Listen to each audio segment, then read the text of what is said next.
अस्सलाम वालेकुम जी बच्चों, आवाज आ रही है आप लोग को मेरी? और अपने क्लास ग्रुप में जो है मैसेज भी कर दें कि क्लास स्टार्ट हो गई है।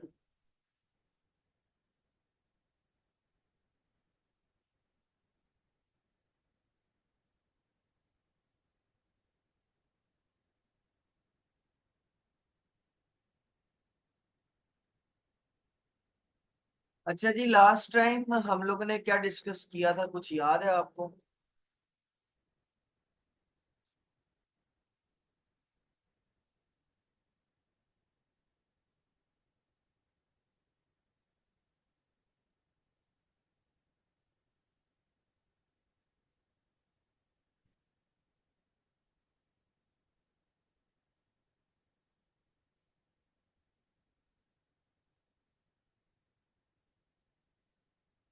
अच्छा जी, तो लास्ट टाइम हमने आर एल और R C series circuit discuss किए थे। अच्छा जी, अब मैं चाहता हूं कि आप कुछ आर्टिकल्स छोड़कर आगे आ जाएं और इलेक्ट्रोमैग्नेटिक वेव्स वाला आर्टिकल ओपन करें। इलेक्ट्रोमैग्नेटिक वेव्स वाला आर्टिकल।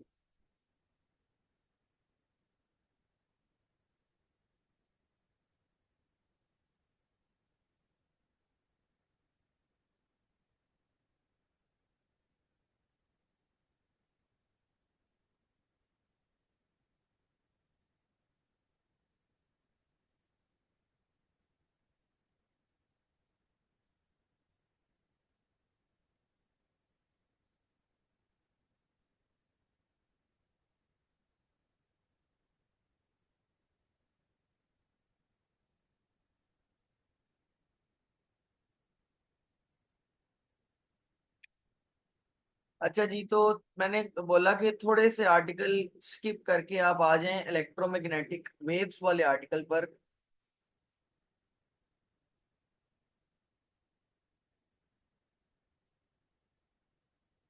जो पीछे वाले चंद आर्टिकल हैं वो इंशाल्लाह थोड़े दिनों तक करवाऊंगा। फिलहाल आप इलेक्ट्रोमैग्नेटिक वेव्स पर आ जाएं, इस आर्टिकल पर।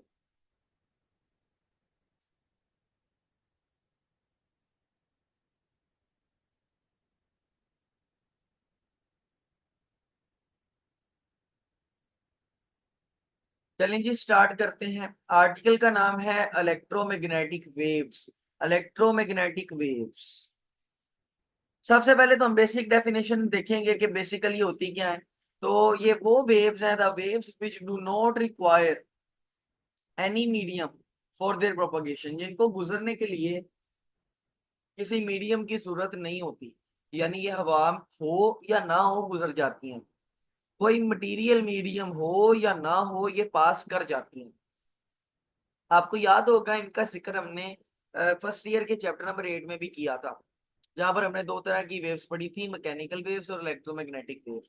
तो जो मैकेनिकल वेव्स थी उनको गुजरने के लिए मीडियम की जरूरत होती है, जबकि ये जो आपकी इलेक्ट्रोमैग्नेटिक वेव्स हैं इनको गुजरने के लिए किसी भी तरह के मीडियम की जरूरत नहीं होती। ये इजीली पास कर जाती हैं, स्पेस में से भी गुजर जाती हैं। तो पहली बात तो आप लोगों ने ये याद रखनी है कि electromagnetic waves can pass through vacuum. ये ऐसी वेव्स हैं जो वैक्यूम में से गुजर सकती हैं, पास कर सकती हैं। अच्छा, फिर बेटा अगली बात आपने ये याद रखनी है कि इलेक्ट्रोमैग्नेटिक वेव्स की जो रफ्तार है वैक्यूम में, वो सेम ही होती है। जो उनसी मर्जी इलेक्ट्रोमैग्नेटिक वेव आ जाए, उनकी रफ्तार होती है 3 × 10⁻⁸ यानी इनकी स्पीड ऑफ लाइट जैसी रफ्तार होती है। ये आप लोगों ने याद रखना है। Then electromagnetic waves were predicted by Maxwell. Electromagnetic waves को प्रिडिक्ट किया था मैक्सवेल ने, ये भी एक साइंटिस्ट था। हाँ, बाद में इसकी मैक्सवेल इक्वेशन भी आई थी। आप लोग उसको पढ़ नहीं पाएंगे, लेकिन अगले साल जब किताब बदलेगी तो उसमें इनका जिक्र जरूर मिलेगा। फेडरल बोर्ड की किताब में भी इनका जिक्र है। लास्ट ईयर एक स्टूडेंट को मैंने पढ़ाई थी, तो वहां पर मैक्सवेल की जो इक्वेशंस हैं, एक्चुअली इक्वेशंस, उसका जिक्र है। और फिर इसको एक्सपेरिमेंटली प्रोड्यूस किया था फ्रैंक हर्ट्ज ने। ये वही हर्ट्ज है जिसके नाम पर फ्रीक्वेंसी का यूनिट भी है। बहरहाल इसको प्रोड्यूस बाद में किया था फ्रैंक हर्ट्ज ने, और ये इलेक्ट्रोमैग्नेटिक वेव्स को प्रिडिक्ट जो किया था वो किया था आपके मैक्सवेल। तो ये चंद बातें आप लोगों ने याद रखनी है। अब अगली बात ये कि अगर आप इलेक्ट्रोमैग्नेटिक के लफ्ज की तरफ गौर करें, तो ये जो लफ्ज इलेक्ट्रो है, ये शो करता है इलेक्ट्रिक फील्ड को, और ये जो लफ्ज मैग्नेटिक है ये शो करता है मैग्नेटिक फील्ड को। इसका मतलब ये है कि जो आपके पास इलेक्ट्रोमैग्नेटिक वेव्स हैं उनके अंदर इलेक्ट्रिक फील्ड और मैग्नेटिक फील्ड का सम होता है। यानी मैं कहना ये चारों के इसके अंदर इलेक्ट्रिक फील्ड भी होती है और मैग्नेटिक फील्ड भी होती है। आप अगर ये साथ वाली डायग्राम में देखें तो ये जो ब्लू ब्लू वाला पोर्शन है ये मैग्नेटिक फील्ड है, और जो ये रेड वाला पोर्शन है ये आपकी कौन सी फील्ड है, इलेक्ट्रिक फील्ड है, रेड वाला पोर्शन। और देखो कि इलेक्ट्रिक फील्ड और मैग्नेटिक फील्ड एक दूसरे के परपेंडिकुलर है, तो ये याद रखना है कि ये आपके पास इलेक्ट्रिक फील्ड है आपकी, या ये फॉर एग्जांपल आपकी मैग्नेटिक फील्ड है, तो ये आपकी होगी इलेक्ट्रिक फील्ड। दोनों एक दूसरे के कितने डिग्री पर होती हैं, 90 डिग्री पर होती हैं। तो ये आप लोगों ने याद रखना है कि जो इलेक्ट्रोमैग्नेटिक वेव्स होती हैं उनके अंदर इलेक्ट्रिक फील्ड और मैग्नेटिक फील्ड ये जो है ये आपस में 90 डिग्री पर होती हैं, परपेंडिकुलर होती हैं। इसका स्क्रीनशॉट लें, मैं फिर आपको एक बड़ी टेक्निकल बात बताना चाह रहा हूँ, स्क्रीनशॉट लें इसका जरा जल्दी से, 1 2 3। ओके।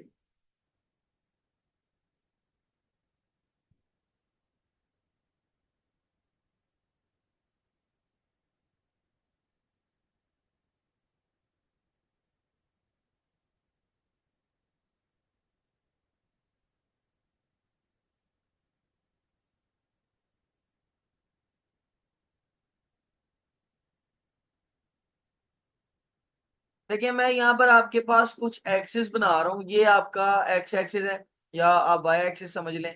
तो ये तीसरा एक्सिस जो है ये आपको पता है आपका जेड एक्सिस होता है जो कि बाहर की तरफ होता है। अब यहां से अगर मैं आपकी इलेक्ट्रोमैग्नेटिक वेव ड्रॉ करता हूं तो ये होने वाली है उसकी मैग्नेटिक फील्ड, येलो वाली। तो this is gonna be the magnetic field. ये है इलेक्ट्रोमैग्नेटिक वेव की मैग्नेटिक फील्ड। और अगर मैं यहाँ पर इलेक्ट्रिक फील्ड ड्रॉ करूं तो वो बिल्कुल इसके परपेंडिकुलर होगी कुछ इस तरह से।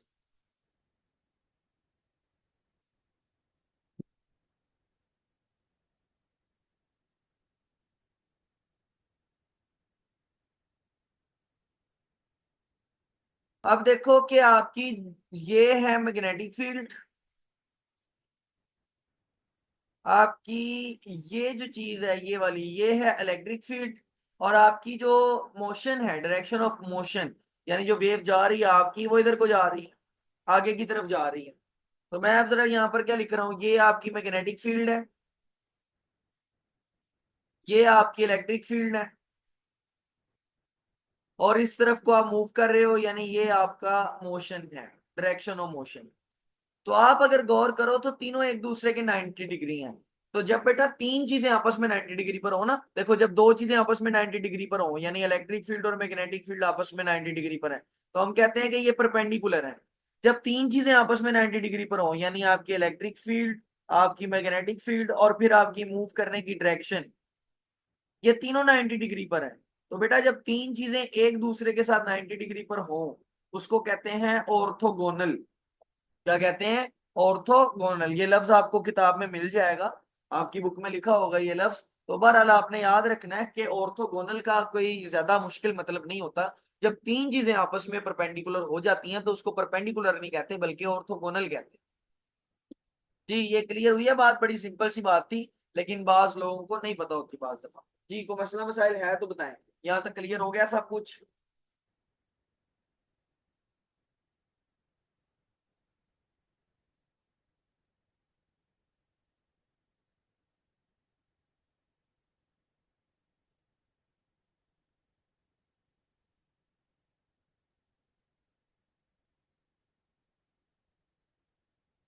चलें जी इसका स्क्रीनशॉट ले लें, 1 2 3। ओके। अच्छा जी अब यहाँ पर आप लोगों को मैं एक ट्रिक से सिखाना चाहता हूँ कि इलेक्ट्रोमैग्नेटिक वेव्स जितनी भी हैं आपको वो याद हो जाए, तो वो मैं अभी आपको सिखाता हूँ।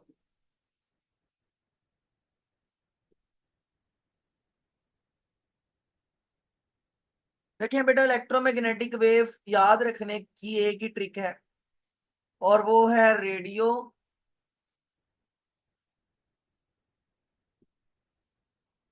मिर्चू इन लाहौर।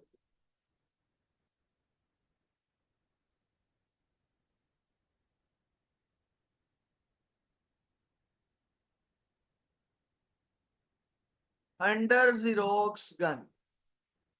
तो एक शख्स था मिर्चू। मिर्चू था एक शख्स। मिर्चू रेडियो लेकर लाहौर में घुस गया। और जब वो लाहौर के अंदर घुस गया तो डकैती होगी उसके साथ, यानी चोरों ने उसको पकड़ लिया और उसको गन के नीचे रख दिया। यानी कि रेडियो में दे दे अपना, नहीं तो गोली मार देंगे। तो एक शख्स था मिर्चू, वो रेडियो लेके लाहौर में आ गया। और फिर उसको जीरोक्स गन का सामना करना पड़ गया, यानी लोगों ने उसके ऊपर गन तान दी। यहां से आप लोगों ने ये याद रखना है। अब यहां से नाम याद रखना। रेडियो से आपकी बनेगी रेडियो वेव्स। ये मैं आप लोग को शायद फर्स्ट ईयर में भी बता चुका हूँ। मिर्चू से बनेगी माइक्रोवेव्स। आप तीनों मेरे से फर्स्ट ईयर में पढ़ी हुई हैं, तो मेरे ख्याल से कि आपको याद होगा। आई फॉर आएगा इंफ्रारेड। एल फॉर आएगा light, visible light. You for आएगा यूवी। एक्स फॉर आएगा एक्स रे। और जी फॉर आएगा गैमा रे। तो ये आपके पास बनती है सीरीज। ये हाँ हाँ, तो वो जारी बात है। थोड़ी थोड़ी सी चीजें चेंज करनी पड़ती हैं वक्त के साथ साथ। पाकिस्तान में लोग बहुत जल्दी फतवे लगा देते हैं। हमारे जैसे बंदों पे भी फतवे लग जाते हैं, क्या करें।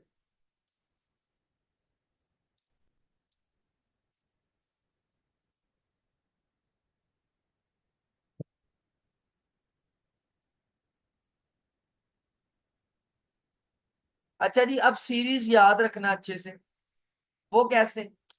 बेटा अगर आप यहां से यहां जाओगे ना, तो ये वाली साइड सबसे लो फ्रीक्वेंसी वाली साइड है।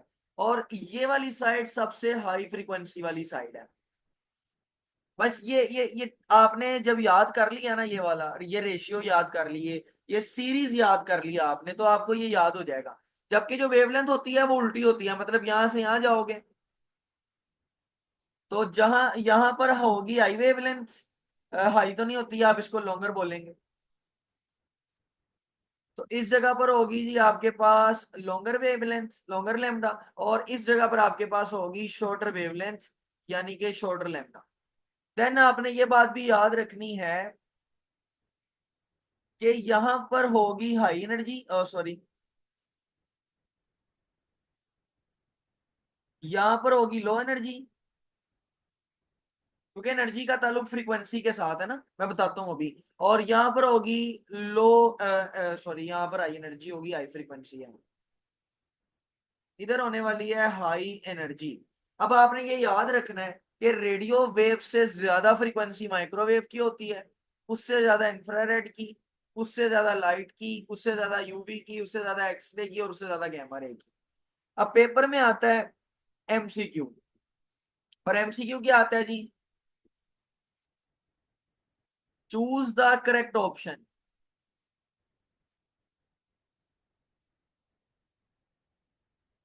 Of frequency in increasing order. ये एंट्री टेस्ट में भी आता है और एफएससी में भी बाज दफा आए हुए हैं इस तरह के एमसीक्यू। ये करेक्ट ऑप्शन चूज करना है of frequency in increasing order. और नीचे चार ऑप्शन होते हैं। वॉइस क्लियर नहीं आ रही भाई? और कोई है जिसको वॉइस क्लियर ना आ रही हो?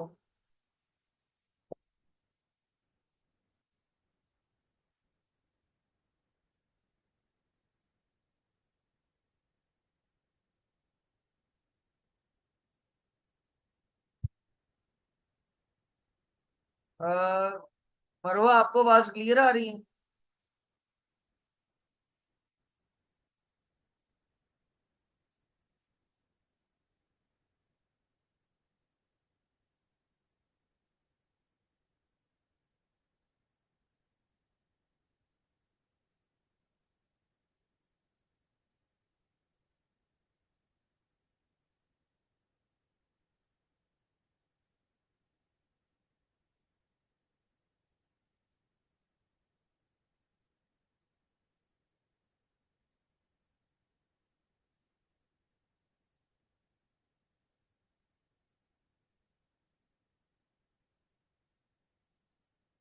अच्छा ठीक है। चलें चलें ठीक है जी। तो ये आपका एक एमसीक्यू आ सकता है इस तरह का, ये एंट्री टेस्ट में भी आ जाता होता है इस तरह का, और एफएससी में भी आने के चांसेस हैं। तो अब देखो कि वो कहता है जी करेक्ट ऑप्शन चेक करना है फ्रीक्वेंसी का इंक्रीजिंग ऑर्डर में। तो जरा बताएं क्या आंसर होगा आपका, what will be the option. तो जी बिल्कुल, ये तो कॉमन सेंस वाली बात है, आसान सा सवाल है, सी वाला ऑप्शन होगा। तो ये आप लोगों ने याद रखना है बस। तो ये सीरीज अब इलेक्ट्रोमैग्नेटिक वेव में ये सीरीज भूलनी नहीं है आप।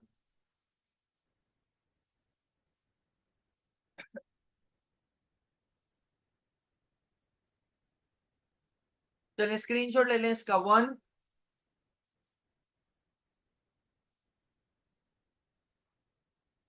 2 3। ओके, लें जी अब जरा समझे बात को।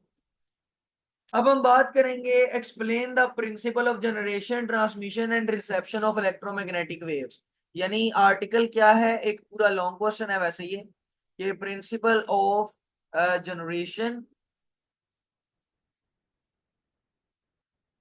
ट्रांसमिशन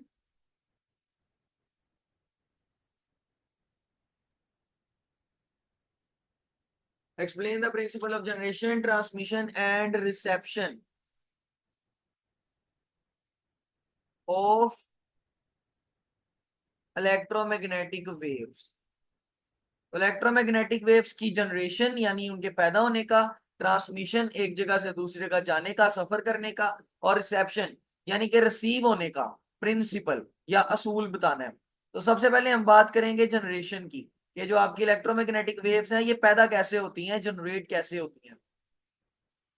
सर मुझे वॉइस ठीक आ रही है, मेरे जूम ऑप्शन नहीं चल रहे इसलिए लीव करके अगेन ज्वाइन किया। अब चल रही है, अब ऑप्शंस आ गई हैं आपकी।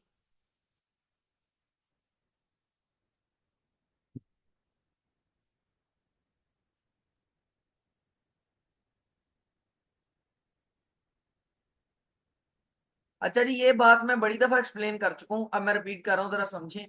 हमने पढ़ना है principle of generation transmission and reception of electromagnetic waves. यानी इलेक्ट्रोमैग्नेटिक वेव पैदा कैसे होती हैं, ट्रांसमिट कैसे होती हैं, और रिसीव कैसे होती हैं।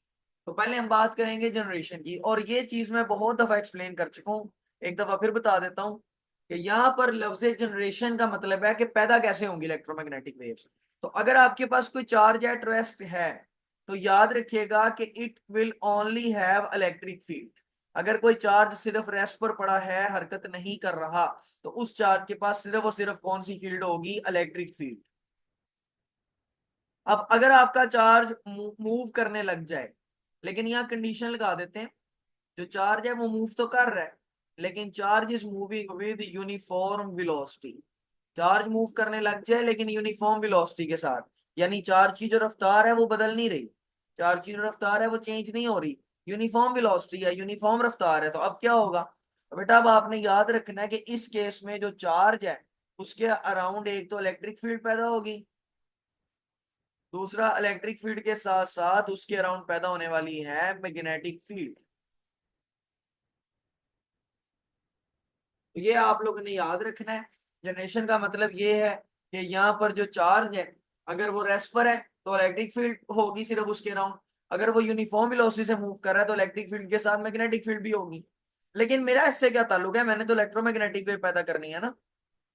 अब हम उसके ऊपर आ रहे हैं। तो अगर आपका चार्ज मूव कर रहा है, charge is moving with acceleration, यानी चार्ज की रफ्तार में एक्सेलरेशन है। एक्सेलरेशन का मतलब क्या है, चार्ज की रफ्तार बढ़ रही है या कम हो रही है, यानी चार्ज क्या कर रहा है, एक्सेलरेट कर रहा है। तो तब क्या होगा, तो बेटा तब आपने याद रखना है कि इसके अंदर से निकलेंगी इलेक्ट्रोमैग्नेटिक वेव्स।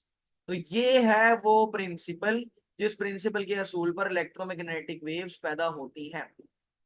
तो असूल याद रखना है कि इलेक्ट्रोमैग्नेटिक वेव्स की जनरेशन क्या है, यानी कि इलेक्ट्रोमैग्नेटिक वेव पैदा कैसे होती हैं। तो वो इस तरह से पैदा होती हैं कि जब चार्जेस एक्सेलरेट करते हैं तो फिर उसके अंदर से क्या निकलती हैं, इलेक्ट्रोमैग्नेटिक वेव्स। मैं आपको इसकी एक मिसाल देता हूँ। लेट्स से ये आपके पास एक एंटीना है, this is an antenna. Radio के ऊपर आप सबने एंटीनास वगैरह देखे होंगे।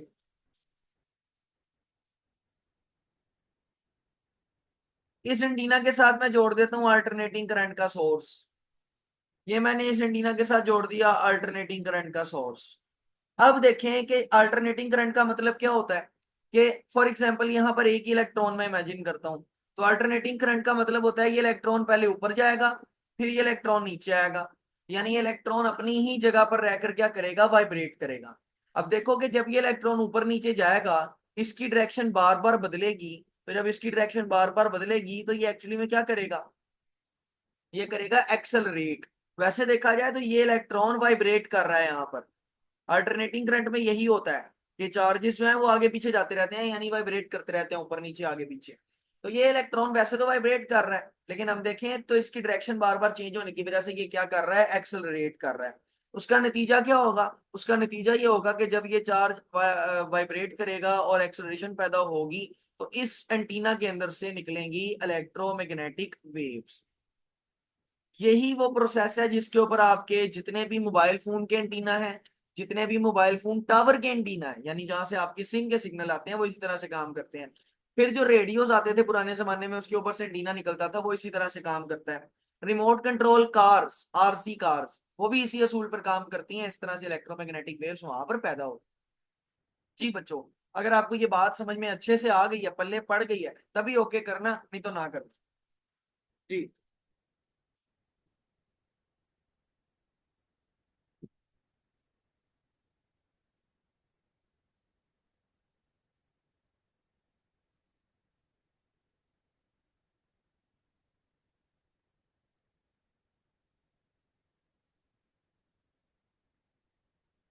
हाँ जी बेटा, बाकी लोग भी जवाब दे दें, मेहरबानी आपकी।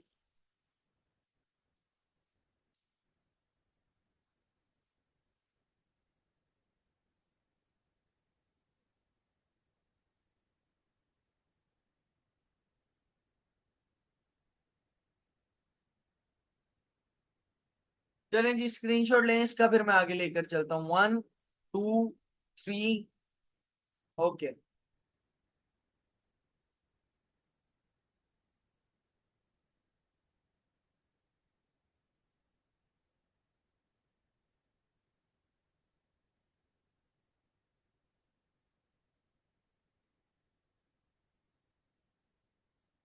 अच्छा भाई, अब हम बात करेंगे ट्रांसमिशन की। तो ट्रांसमिशन का मतलब क्या होता है, ट्रांसमिशन का मतलब होता है कि एक जगह से दूसरी जगह आप इसको पहुंचाओगे कैसे। तो पहुंचाने के लिए सबसे पहले आपको पता होना चाहिए कि इनको पैदा करना पड़ेगा। और पैदा करने के लिए आपके पास होना चाहिए ट्रांसमिशन एंटीना, यानी ऐसा एंटीना जो इलेक्ट्रोमैग्नेटिक वेव्स को पैदा करता है। तो सबसे पहली चीज आपको चाहिए होगी ट्रांसमिशन एंटीना। ये ऐसा एंटीना है जो इलेक्ट्रॉन्स को वाइब्रेट करवाता है, और इलेक्ट्रॉन्स को वाइब्रेट करवाने के बाद यहाँ पर आपके जो इलेक्ट्रोमैग्नेटिक वेव्स हैं वो फिर जनरेट हो जाती हैं। तो एक्चुअली फिर ट्रांसमिशन एंटीना में हम क्या बोलेंगे, ये ऐसा एंटीना है जिसके अंदर electrons are made to accelerate. ये इलेक्ट्रॉन्स जो है ये एक्सेलरेट किए जाते हैं। और जब ये इलेक्ट्रॉन एक्सेलरेट किए जाते हैं, तो फिर इलेक्ट्रोमैग्नेटिक वेव्स रेडिएट निकलती हैं आउट इन स्पेस। और फिर ये इलेक्ट्रोमैग्नेटिक वेव जो है वो कहाँ को निकलती हैं, स्पेस में निकलती हैं। अच्छा जी, अब यहाँ पर दूसरी चीज ये है कि ट्रांसमिशन में जो इलेक्ट्रोमैग्नेटिक वेव्स निकली हैं, उन वेव्स का नाम हमने रखा है रेडियो वेव्स। वैसे माइक्रोवेव्स भी होती हैं, लेकिन आपकी किताब फिलहाल रेडियो वेव्स पे फंसी हुई है। तो हम रेडियो वेव्स की बात करेंगे। तो वो वेव्स जो ट्रांसमिशन एंटीना में से निकली हैं वो रेडियो वेव्स कहलाती हैं। The waves emitted from antenna और रेडियो वेव्स। तो वो वेव्स जो एंटीना में से निकली हैं वो हैं आपकी रेडियो वेव्स। ये आपने याद रखना है। अच्छा, अगली चीज ये कि यहां पर आपने ये भी बात याद रखनी है कि ये जो आपकी रेडियो वेव्स हैं, इनकी रफ्तार बिल्कुल स्पीड ऑफ लाइट के इक्वल होती है, जिसकी डिस्कशन मैंने आपके साथ पहले ही की थी। तो सी इनकी स्पीड ऑफ लाइट होती है, स्पीड होती है जो कि होती है 3 × 10⁸ (8 मीटर्स पर सेकेंड)।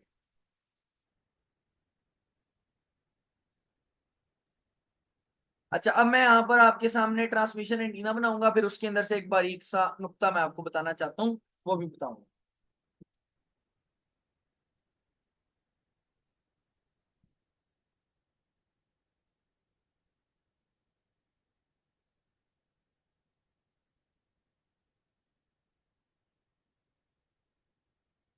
देखिए जी, सबसे पहले हमने यहाँ पर लगाया है अल्टरनेटिंग करंट का सोर्स। अल्टरनेटिंग करंट का सोर्स लगाने के बाद हमने इसके साथ जोड़ दी है एक कोइल। कोइल जिसको आप इंडक्टर भी बोलते हो, ये इंडक्टर हमने यहाँ पर जोड़ दिया। फिर हमने एक लंबी सी तार लेनी है लोहे की, और इस लंबी सी तार के साथ हमने यहाँ पर एक और कोयल जोड़ देनी है, और यहां से हमने इसको कर देना है ग्राउंड। अब देखो कि आपको पता है, जब यहाँ पर ये जो अल्टरनेटिंग करंट का सोर्स है, अल्टरनेटिंग करंट सोर्स, ये करंट पैदा करेगा, तो यहाँ पर इसमें गुजरने वाली मैग्नेटिक फील्ड चेंज होगी, और फिर इसके अंदर से गुजरने वाली मैग्नेटिक फील्ड चेंज होगी। तो जब इसके अंदर से गुजरने वाली मैग्नेटिक फील्ड चेंज होगी तो एक अल्टरनेटिंग करंट यहाँ भी इंड्यूस्ड हो जाएगा, जिससे अभी हमने थोड़ी देर पहले ही जिक्र किया कि जो इलेक्ट्रॉन है वो वाइब्रेट करने लग जाता है ऊपर नीचे। अब यहां से याद रखना कि जब ये इलेक्ट्रॉन वाइब्रेट करेगा तो सिंपल सी बात है, अभी बताया, इसके अंदर से निकलेंगी इलेक्ट्रोमैग्नेटिक वेव्स। तो यहां से इलेक्ट्रोमैग्नेटिक वेव्स निकलेंगी। अब याद रखना, यहां पर जो इलेक्ट्रोमैग्नेटिक वेव्स है ना, फ्रीक्वेंसी ऑफ ट्रांसमिटेड वेव्स, या फ्रीक्वेंसी ऑफ, मैं इधर लिख लेता हूं, फ्रीक्वेंसी ऑफ रेडियो वेव्स, ये जो रेडियो वेव्स हैं, इनकी फ्रीक्वेंसी वही फ्रीक्वेंसी होगी जो अल्टरनेटिंग करंट के सोर्स की फ्रीक्वेंसी है। यानी अगर ये 50 हर्ट्ज का करंट पैदा कर रहा है, तो ये इलेक्ट्रोमैग्नेटिक वेव्स भी कितने हर्ट्ज की होंगी? 50 हर्ट्ज की होंगी। तो एक्चुअली ये सबसे इंपॉर्टेंट बात है कि जितनी फ्रीक्वेंसी का आपका करंट होता है, उतनी एम्पेयर की ही आपकी रेडियो वेव्स पैदा होती हैं। ये बड़ी ही इंपॉर्टेंट बात है, एमसीक्यू और एंटी टेस्ट के वाले से बहुत इंपॉर्टेंट है, याद रखिएगा। तो यार, ये जो मैंने डायग्राम बनाई है, ये ट्रांसमिटिंग एंटीना की है, ये भी याद रखें। अच्छा, दूसरे एंड पर जब ये वेव्स पहुंचती हैं तो फिर इनको किसी ना किसी ने रिसीव भी तो करना है ना, तो उसको बोलते हैं रिसेप्शन।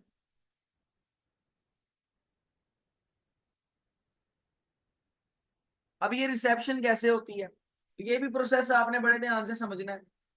रिसेप्शन में फिर देखे ना, जैसे ट्रांसमिट करने के लिए ट्रांसमिटिंग एंटीना था, इसी तरह रिसेप्शन के लिए एक रिसीविंग एंटीना लगा होता है, जिसका काम होता है जो इलेक्ट्रोमैग्नेटिक वेव्स मौजूद हैं उनको आपने क्या करना है, अब रिसीव करना है। अब रिसीविंग एंटीना में थोड़ी सी बातें हैं टेक्निकल। वो ये कि जो रिसीविंग एंटीना होता है, इसके अंदर लगा होता है एक पैरेलल एलसी सर्किट। एल का मतलब क्या होता है? इंडक्टर। सी का मतलब क्या होता है? कैपेसिटर। तो एक पैरेलल एलसी का सर्किट लगा होता है इसके अंदर, आपने याद रखना है। वो किस तरह से होता है, जरा देखें। ये आपके,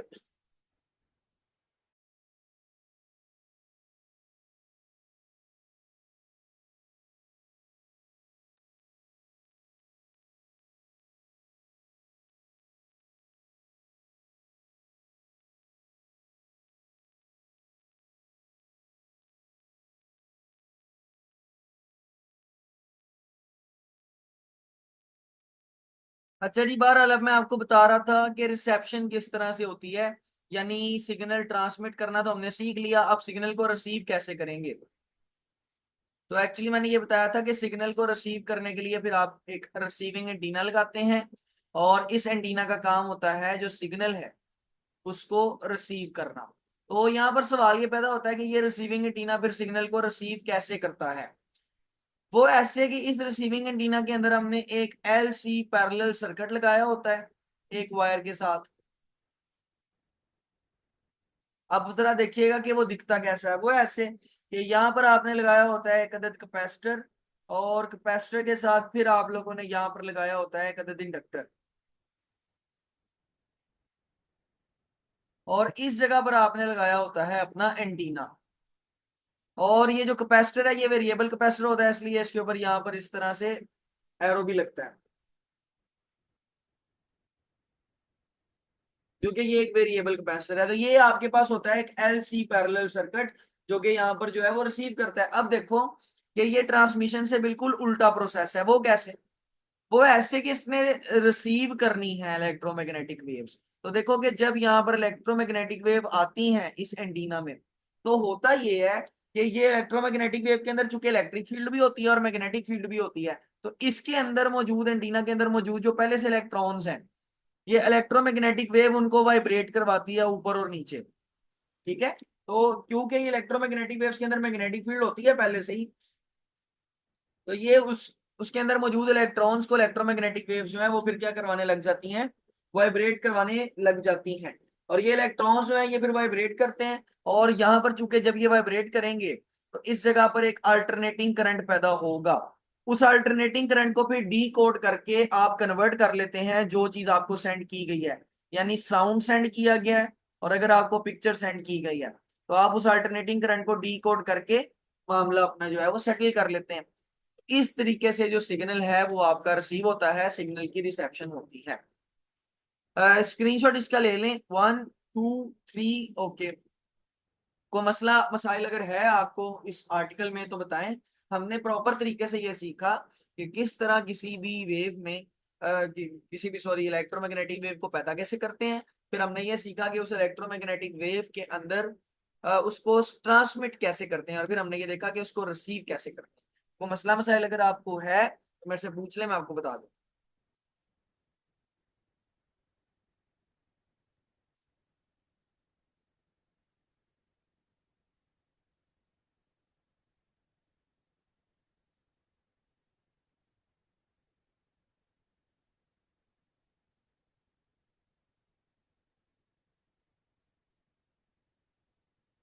चलें जी, आज के लेक्चर में इतना ही। बहुत शुक्रिया, अल्लाह हाफिज।